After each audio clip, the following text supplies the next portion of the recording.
अस्सलाम वालेकुम। जरा सोचिए, एक ऐसा मुल्क जो दुनिया भर में अमन की फिजा कायम रखने में मसरूफ हो और अचानक उसके दारुल हुकूमत पर हमला किया जाए। जी हाँ, हम बात कर रहे हैं कतर की। इसराइल के इस भयानक हमले ने दुनिया को चौंका दिया। अब सवाल ये पैदा होता है कि कतर पर इसराइल ने हमला क्यों किया और आलमी असरात इस पर क्या पड़ सकते हैं। आइए इस पूरी कहानी को जानते हैं।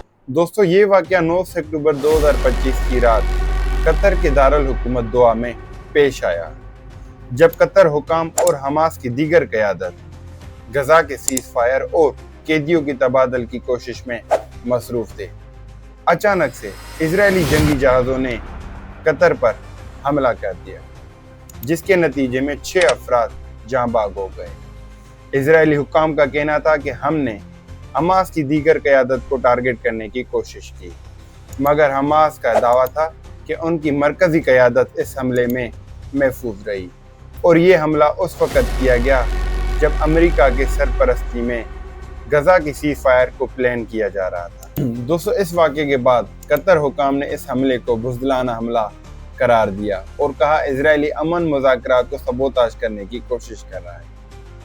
कतर प्राइम मिनिस्टर ने वाज़ेह किया कि इजराइल अमन मुज़ाकरात और कैदियों की तबादल की उम्मीद को दुनिया के नक्शे से मिटाने की कोशिश कर रहा है और यूनाइटेड नेशन सिक्योरिटी काउंसिल के साथ दीगर ममालिक ने इजरायली हमले की मजम्मत की, जिसमें Pakistan, UAE, European union, USA जैसे ममालिक शामिल है।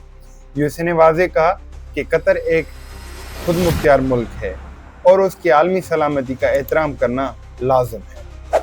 दोस्तों, इस हमले ने सिर्फ मशरिकी वस्ता की सियासत को नहीं हिलाया, बल्कि आलमी सियासत के लिए एक नया बहरान कायम किया है।